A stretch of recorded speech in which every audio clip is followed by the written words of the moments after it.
మహాశివరాత్రి వాటి యొక్క ప్రాశస్త్యం గురించి తెలుసుకుందాం. మహాశివరాత్రి హిందువులు అత్యంత భక్తి శ్రద్ధలతో జరుపుకునే ప్రధాన పండుగ. మాఘమాసం బహుళ చతుర్దశి నాడు శివుడు లింగ రూపంలో ఆవిర్భవించిన రోజు దీనిని భావిస్తారు. శివరాత్రి రోజున ఉపవాసం, రాత్రంతా జాగరణ, నిద్ర లేకుండా గడపడం మరియు శివలింగానికి బిల్వదళాలతో అభిషేకం చేయడం వల్ల పాపాలు నశించి మోక్షము మరియు మానసిక ప్రశాంతత లభిస్తుందని విశ్వాసం. శివరాత్రి విశిష్టత: శివ శక్తి కలయిక. శివరాత్రి అంటే శివ పార్వతుల కళ్యాణం జరిగిన పవిత్రమైన రోజు. లింగోద్భవము: నిరాకార రూపంలో ఉన్న శివుడు సాకార లింగ రూపంలో భూమిపైకి ఆవిర్భవించిన రాత్రి. ఆధ్యాత్మిక శక్తి: ఈ రాత్రి భూమి ఉత్తర అర్ధగోళంలో శక్తి సహజంగా పైకి ఎగిసిపడుతుందని, వెన్నెముక నిటారుగా ఉంచి జాగరణ చేయడం వల్ల ఆధ్యాత్మిక సాధకులకు విశేష ఫలితాలు లభిస్తాయని ప్రగాఢమైన విశ్వాసం. మానసిక ప్రశాంతత: శివార్చన, అభిషేకం చేయడం ద్వారా శరీరంలో, మనస్సులో తేజస్సు పెరిగి పాపాలు నశిస్తాయని, కోరికలు నెరవేరుతాయని నమ్ముతారు. ముఖ్యమైన ఆచారాలు: శివునికి ప్రీతిపాత్రమైన బిల్వపత్రాలతో పూజ, రుద్రాభిషేకము ఇవన్నీ కూడా ఆచరించడం. మహాశివరాత్రి హిందువులు ఆచరించే ఒక ముఖ్యమైనటువంటి పండుగ. ఇది శివపార్వతుల వివాహం జరిగిన రోజు. ఈరోజు రాత్రి శివుడు తాండవం చేసే రోజు. హిందువులు క్యాలెండర్లలో ప్రతి నెలలో వచ్చే శివరాత్రిని మాస శివరాత్రి అంటారు. కానీ శీతాకాలం చివర్లో, వేసవికాలం ముందు వచ్చే మాఘమాసంలో, ఫిబ్రవరి నెలలో లేదా మార్చి నెలలో వచ్చే 13 లేదా 14వ రోజును మహాశివరాత్రి అంటారు. మహాశివరాత్రి చాంద్రమాన లెక్కింపు ప్రకారము మాఘమాసము కృష్ణపక్ష చతుర్దశి రోజున వస్తుంది. హిందువుల పండుగలలో మహాశివరాత్రి ప్రశస్తమైనది. ప్రతి ఏటా మాఘమాసం బహుళ చతుర్దశి నాడు చంద్రుడు శివుని జన్మ నక్షత్రమైన ఆరుద్రాయుక్తుడైనప్పుడు వస్తుంది. శివుడు ఈరోజే లింగాకారంగా ఆవిర్భవించాడని శివపురాణంలో ఉంది. ప్రధానంగా శివలింగాకారానికి బిల్వార్చనలు, బిల్వ ఆకులు శివుడికి సమర్పణల ద్వారా జరుపుకుంటారు. ఒక రోజంతా ఉపవాసము, రాత్రి అంతా జాగరణ చేస్తారు. ఇది శివభక్తులకు అత్యంత పర్వదినం. ఈరోజు శివభక్తులు తెల్లవారుజామునే నిద్రలేచి స్నానం చేసి, పూజలు చేసి, ఉపవాసం ఉండి, రాత్రి అంతా జాగరణం చేసి మరునాడు భోజనం చేస్తారు. రాత్రంతా శివ పూజలు, అభిషేకములు, అర్చనలు, శివలీలా కథా పారాయణాలు జరుపుతారు. అన్ని శివక్షేత్రాలలో ఈ ఉత్సవాలు గొప్పగా జరుగుతాయి.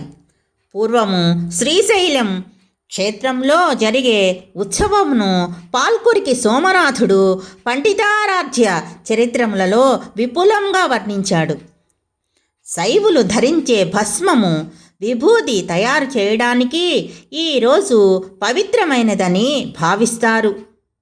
ఈరోజు అంతా భక్తులు ఓం నమః శివాయ, ఓం నమః శివాయ, ఓం నమః శివాయ అంటూ శివనామం యొక్క నామస్మరణను పవిత్ర మంత్రంగా పఠిస్తారు. ఆధ్యాత్మిక శక్తి: తపస్సు, యోగ, ధ్యానము వాటి అభ్యాసంతో క్రమంగా, వేగంగా జీవితం యొక్క అత్యధికంగా మంచిని చేరడానికి, ముక్తి పొందడానికి నిర్వహిస్తారు. ఈరోజు ఉత్తర ధ్రువంలోని గ్రహస్థానాలు అంతా బలమైనవిగా ఉత్ప్రేరకాలు చర్యతో ఒక వ్యక్తి ఎక్కువ సులభంగా అతని లేదా ఆమె ఆధ్యాత్మిక శక్తి పెంచడానికి సహాయంగా ఉంటాయి. లింగోద్భవ కాలం.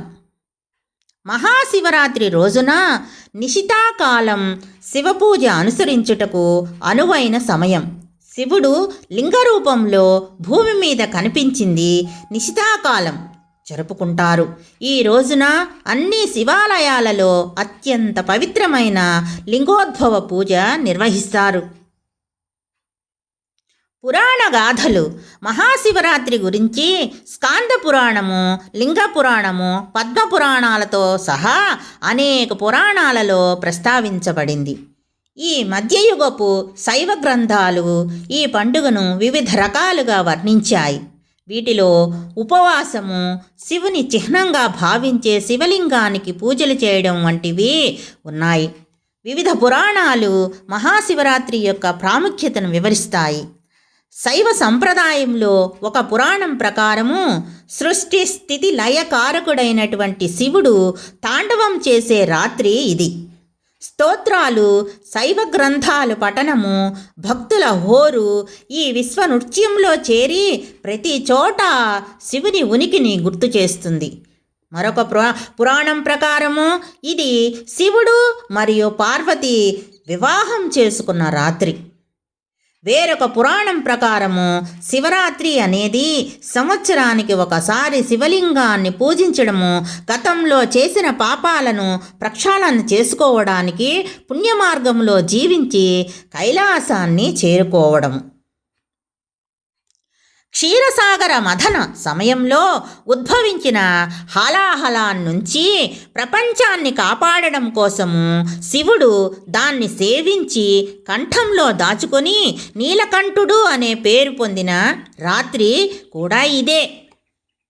ఈ పండుగ రోజు జరిగే నృత్య సాంప్రదాయానికి చారిత్రక మూలాలు కూడా ఉన్నాయి.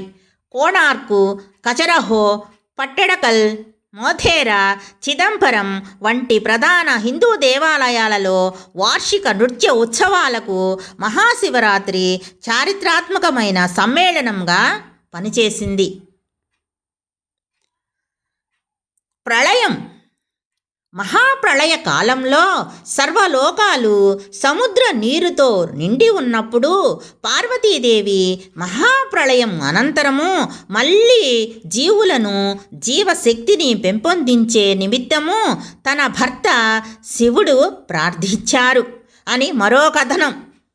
శివుడి ద్వారా తీసుకురాబడిన ప్రళయం నుండి జీవాలను, నివసిస్తున్న ఆత్మలు రక్షించేందుకు బంగారము, దుమ్ము, విత్తనము వంటి కణాలలో మైనపు ముద్దలతో ఉండిపోయే విధంగా పార్వతీ దేవత ప్రార్థించారు. దేవత పార్వతీదేవి. శివుడు వివాహము రోజు శివరాత్రిగా ఉంది. శివుడికి ఇష్టమైన రోజు. భూమి యొక్క సృష్టి పూర్తి అయిన తరువాత భక్తులు ఆచారాలు పాటించేవారు. పార్వతీదేవి కృతజ్ఞతలతో ఆయనను సంతోషపెట్టేందుకు శివుడిని కోరారు. అప్పుడు శివుడు జవాబుగా అమావాస్య 14 రాత్రి పాల్గొన నెలలో కృష్ణపక్షంలో తన అభిమానమైనటువంటి రోజు అని బదులిచ్చాడు. పార్వతీదేవి ఆమె స్నేహితులకు ఈ పదాలు పునరావృతం చేసింది. వీరిలో నుండి ఆ పదం సృష్టి అంతా వ్యాపించింది. మహాశివరాత్రి మహత్య వృత్తాంతం శివపురాణంలోని విద్యేశ్వర సంహితలో చెప్పబడింది. గంగా, యమున సంగమ స్థానమైనటువంటి ప్రయాగలో నేటి అలహాబాదు ఋషులు సత్రయాగం చేస్తున్న సమయంలో రోమణ మహర్షి అని పేరుగాంచిన సూత మహర్షి అక్కడకు వస్తాడు.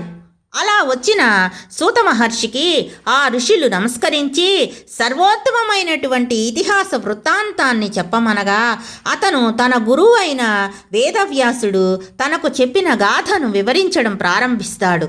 ఒకసారి పరాశర కుమారుడైనటువంటి వ్యాస మహర్షి సరస్వతీ నదీ తీరమున ధ్యానం చేస్తుంటాడు. ఆ సమయంలో సూర్యుని వలె ప్రకాశించే విమానంలో సనత్కుమారుడు వెళుతూ ఉంటాడు.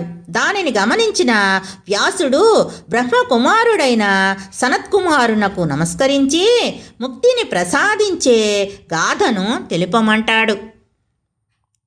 అప్పుడు మందర పర్వతం మీద బ్రహ్మకుమారుడైన సనత్కుమారుడు తనకు నందికేశ్వరునికి మధ్య జరిగిన సంవాదాన్ని వ్యాసునికి చెప్పగా, వ్యాసుడు సూతునికి చెప్పిన వృత్తాంతాన్ని సత్రయాగంలో ఋషులకు చెబుతాడు.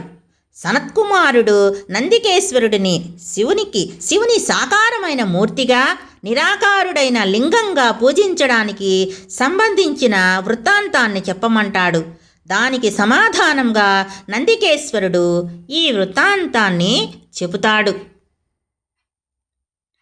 బ్రహ్మ విష్ణువుల యుద్ధము.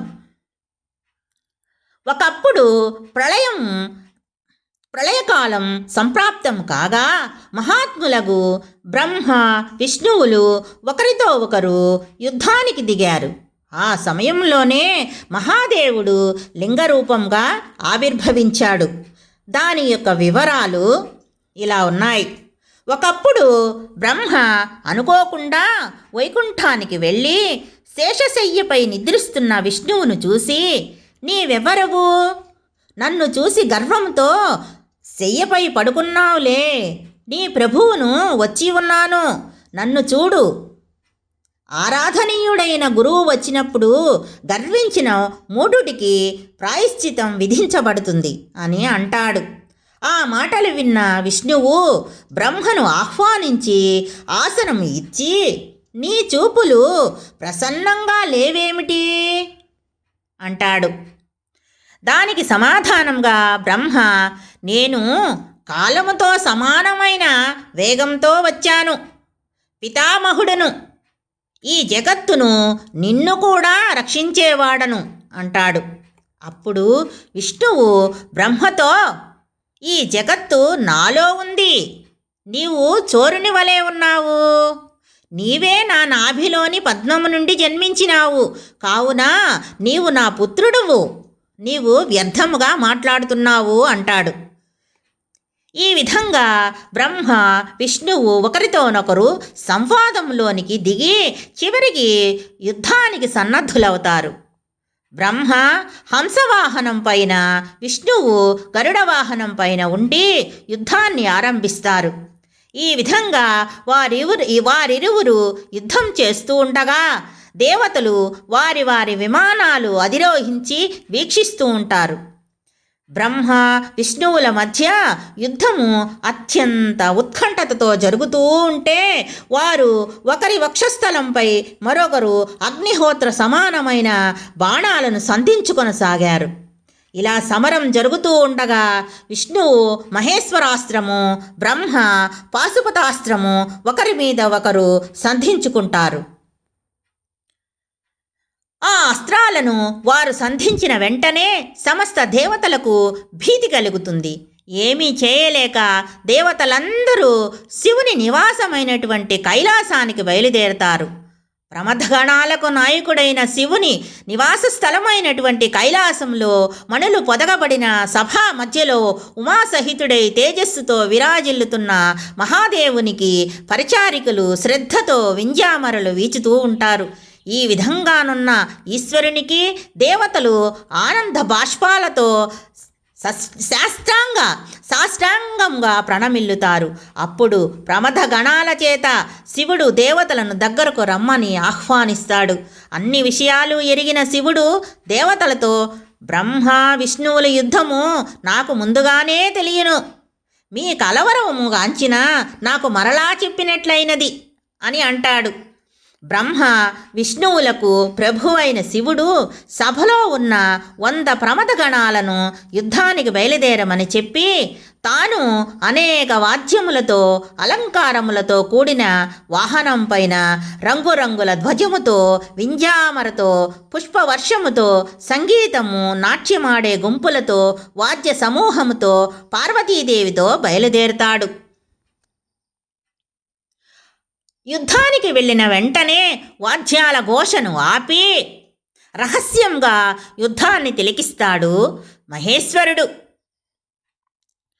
మహేశ్వరాస్త్రము, పాశుపతాస్త్రము విధ్వంసాన్ని సృష్టించబోయే సమయంలో శివుడు అగ్నిస్తంభ రూపంలో ఆవిర్భవించి ఆ 2 అస్త్రాలను తనలో ఐక్యం చేసుకుంటాడు. బ్రహ్మ విష్ణువులు ఆశ్చర్యచకితులై ఆ స్తంభము యొక్క ఆది అంతము కనుగొనడం కోసము వారి వారి వాహనాలతో బయలుదేరుతారు. విష్ణువు అంతము కనుగొనుటకు వరాహ రూపుడై బయలుదేరుతాడు. బ్రహ్మ ఆది తెలుసుకొనుటకు హంసరూపుడై బయలుదేరుతాడు. ఎంత పోయినను అంతము తెలియకపోవడం వల్ల విష్ణుమూర్తి వెనుకకు తిరిగి మరలా బయలుదేరిన భాగానికి వస్తాడు. బ్రహ్మకు పైకి వెళ్ళే సమయంలో మార్గమధ్యంలో కామధేనువు క్రిందకు దిగుతూను ఒక మొగలి పువ్వు బ్రహ్మ విష్ణువుల సమరాన్ని చూస్తూ పరమేశ్వరుడు నవ్వినప్పుడు ఆయన జటాజూటము నుండి జారినదే ఆ మొగలి పువ్వు క్రిందకు పడుతూనూ కనిపించాయి. ఆ రెండింటినీ చూసిన బ్రహ్మ నేను అది చూశాను అని అసత్యము చెప్పండి, ఆపత్కాలమందు అసత్యం చెప్పడము ధర్మసమ్మతమే అని చెప్పి కామధేనువుతోనూ మొగలి పువ్వుతోనూ ఒడంబడిక చేసుకుంటాడు. వాటితో ఒడంబడిక చేసుకున్న తరువాత బ్రహ్మ తిరిగి తన స్వస్థానానికి వచ్చి అక్కడ ఉన్నటువంటి విష్ణువును చూసి తాను ఆదిని చూశానని దానికి సాక్ష్యమే ఈ కామధేనువు, ఈ మొగలి పువ్వు అని చెప్తాడు. అప్పుడు విష్ణుమూర్తి ఆ మాటను నమ్మి బ్రహ్మకు షోడశోపచార పూజలు చేస్తాడు. కానీ శివుడు ఆ రెండింటినీ వివరము అడగగా బ్రహ్మస్తంభము ఆదిని చూడడం నిజమేనని మొగలి పువ్వు చెప్తుంది. కామధేనువు మాత్రం నిజమేనని తల ఊపి నిజం కాదని తోకను అడ్డంగా ఊపింది. జరిగిన మోసాన్ని తెలుసుకున్నటువంటి పరమశివుడు కోపోద్రిక్తుడైనాడు. మోసం చేసిన బ్రహ్మను శిక్షించడం కోసము శివుడు అగ్నిలింగ స్వరూపం నుండి సాకారమైన శివుడుగా ప్రత్యక్షమవుతాడు. అది చూసిన విష్ణువు బ్రహ్మ సాకారుడైన శివునికి నమస్కరిస్తారు. శివుడు విష్ణువు సత్యవాక్యానికి సంతసించి ఇక నుండి తనతో సమానమైన పూజా కైంకర్యాలు విష్ణువు అందుకుంటాడని, విష్ణువుకి ప్రత్యేకంగా క్షేత్రాలు ఉంటాయని పరమశివుడు ఆశీర్వదిస్తాడు. బ్రహ్మకు శిక్ష వరము. శివపురాణము విద్వేశ్వర సంహితలోని 7వ 8వ అధ్యాయములలో ఉన్నది ఈ విషయము. ఈశ్వర ఉవాచ శివుడు బ్రహ్మగర్వము అణచడానికి తన కనుబొమ్మల నుండి భైరవుడిని సృష్టించి పదునైన కత్తితో ఈ బ్రహ్మను శిక్షించుము అని చెప్తాడు. ఆ భైరవుడు వెళ్ళి బ్రహ్మ పంచముఖాలలో ఏ ముఖము అయితే అసత్యము చెప్పిందో ఆ ముఖాన్ని పదునైన కత్తితో నరికివేస్తాడు. అప్పుడు మహావిష్ణువు శివుడి వద్దకు వెళ్ళి పూర్వము ఈశ్వర చిహ్నంగా బ్రహ్మకు 5 ముఖాలు ఇచ్చి ఉంటివి, ఈ మొదటి దైవము బ్రహ్మను ఇప్పుడు క్షమించుము అన్నాడు. ఆ మాటలు విన్న శివుడు శరణచొచ్చిన బ్రహ్మను పిల్లవానిని తప్పుడు చేతకై దండించి తప్పు తెలుసుకున్న తరువాత కారుణ్యమును ప్రకటించిన తండ్రిలాగా ఉద్దేశించి గొప్ప వరమును ప్రసాదించెను. బ్రాహ్మణ్ణి క్షమించి ఓ బ్రహ్మ, నీకు గొప్పనైన దుర్లభమైన వరమును ఇస్తున్నాను. అగ్నిష్టోమము, దర్శ మొదలగు యజ్ఞములలో నీది గురుస్థానము.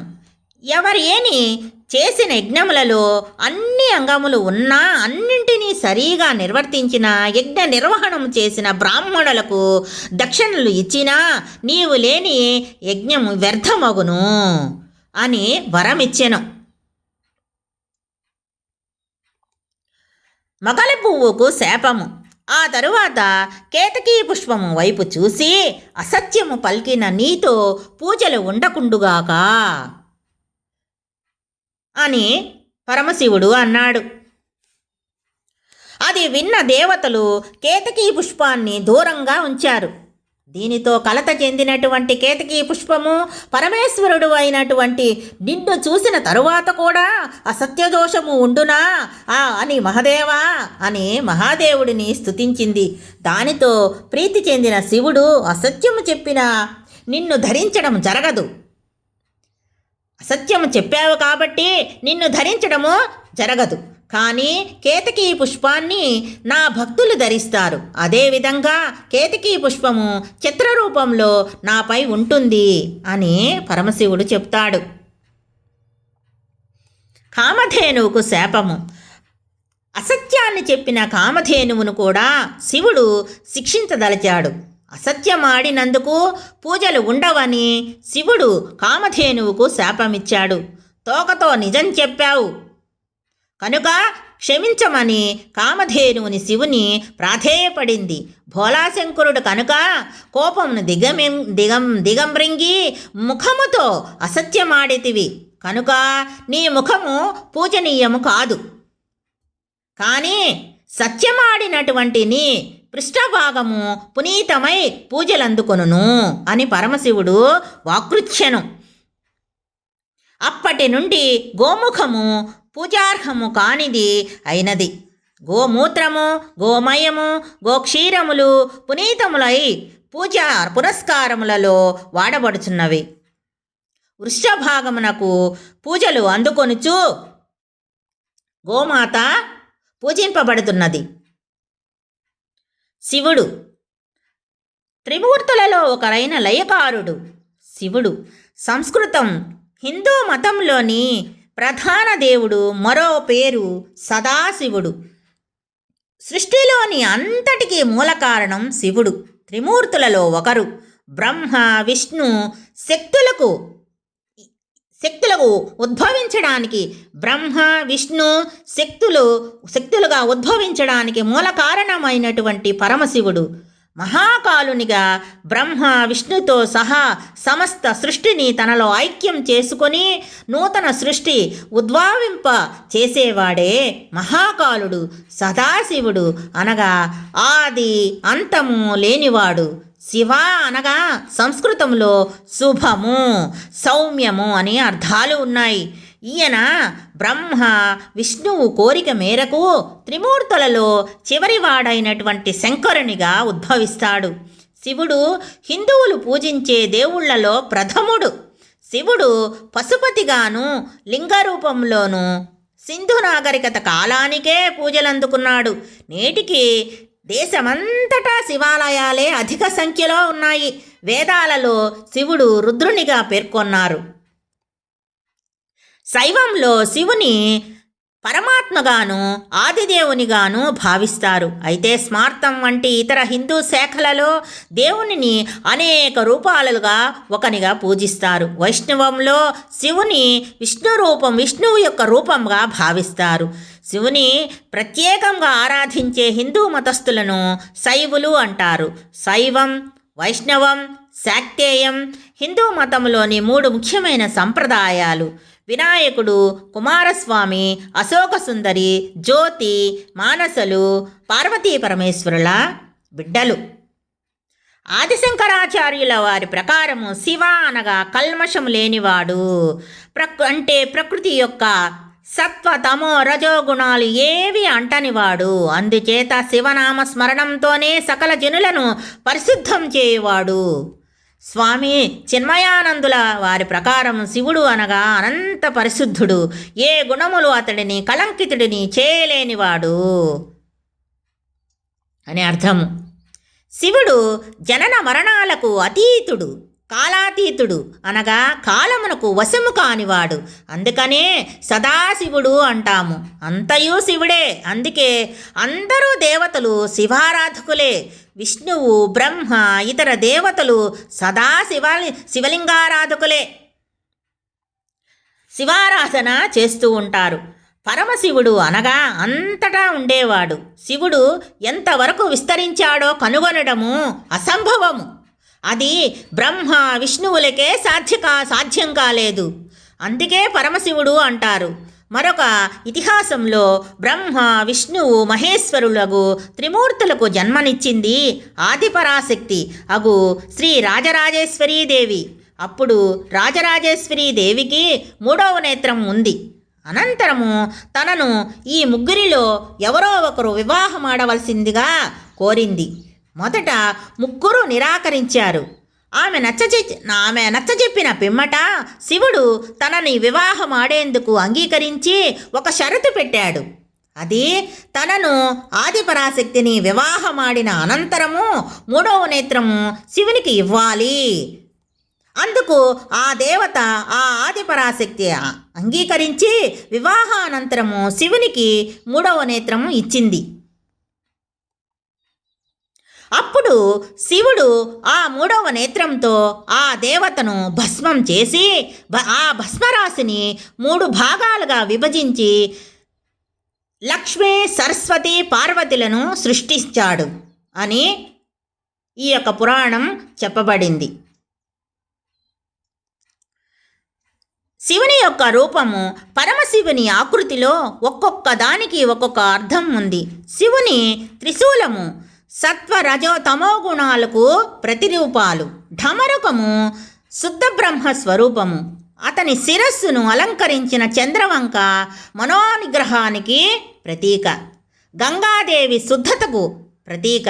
అతని దేహంపై గల సర్పాలు భగవంతుని జీవాత్మలుగాను, ధరించిన పులి చర్మము అహంకారాన్ని త్యజించమని అర్థంగాను, ఆసీనం పైన పులి చర్మం కోరికలకు దూరంగా ఉండమని చెప్పడం.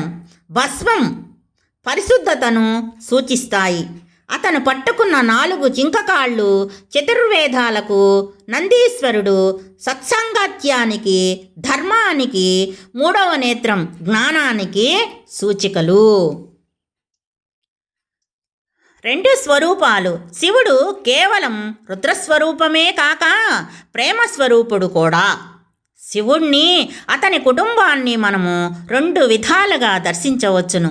అవి రుద్రస్వరూపంగా అయితే శివుడు మహంకాళి, వీరభద్రుడు, కాలభైరవుడు, ఉగ్రగణపతి, పిశాచ గణాలుగా దర్శనం ఇస్తే, శాంత స్వభావునిగా ఉన్నప్పుడు పరమేశ్వరుడు, పార్వతీదేవి, కుమారస్వామి, వినాయకుడు, నందీశ్వరుడు, గురునాథస్వామి, వేదాంగ భూషణులు మనకు కనిపిస్తారు.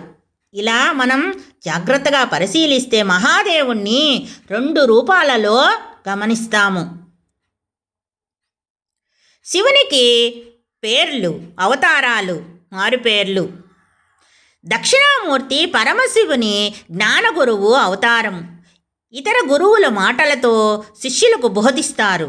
కానీ దక్షిణామూర్తి మౌనంగానే ఉండి శిష్యులకు కలిగే సందేహాలు నివారిస్తాడు.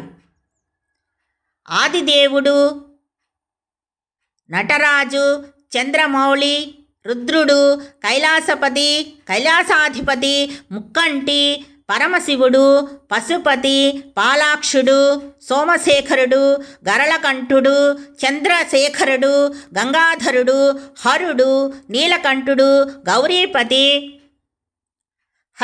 హరుడు, దక్షిణామూర్తి. ఇవన్నీ కూడా అవతారాలు, పేర్లు.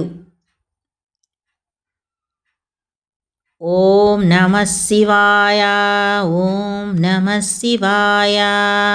ఓం నమః శివాయ. ఓం నమః శివాయ. ఓం నమః శివాయ.